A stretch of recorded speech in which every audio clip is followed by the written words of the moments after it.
Kita rampok aja uang negara ini kan. Kita habiskan aja biar negara ini makin miskin. PDIP bahas nasib Wahyudin, anggota DPRD Gorontalo Wahyudin Sesumbar, rampok uang negara. Dewan Pimpinan Daerah, DPD, PDI Perjuangan Provinsi Gorontalo akan menggelar rapat internal untuk membahas status Wahyudin Moridu, anggota Dewan Perwakilan Rakyat Daerah, DPRD, Provinsi Gorontalo. Wahyudin menjadi sorotan publik karena pernyataannya yang viral. Ia pun kini menjadi topik pembahasan serius di internal partai. Sekretaris DPD PDI Perjuangan Provinsi Gorontalo, Laode Haimudin, mengatakan bahwa rapat terkait status Wahyudin akan diadakan malam ini.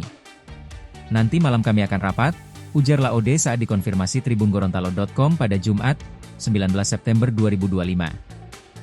Saat ditanya mengenai isu pemecatan Wahyudin, Laode enggan memberikan keterangan lebih lanjut. Ia hanya menegaskan bahwa ada mekanisme internal partai yang harus dilalui. Wahyudin Moridu, seorang anggota DPRD Provinsi Gorontalo, mendadak jadi sorotan publik. Video dirinya bersama wanita beredar luas di media sosial. Dalam sebuah video pendek yang diambil di dalam mobil, Wahyu Moridu membuat pernyataan yang memicu kemarahan netizen. Bersama seorang wanita yang disebutnya, Hugel, hubungan gelap, Wahyu terekam sesumbar akan merampok uang negara. Setelah video kontroversialnya viral, Wahyu Moridu langsung menyampaikan permintaan maaf melalui akun Facebook pribadinya pada Jumat, 19 September 2025.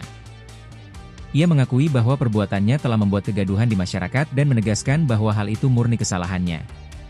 Unggahan permintaan maaf tersebut langsung mendapat ribuan komentar dari warganet, yang menunjukkan betapa besarnya reaksi publik terhadap video tersebut.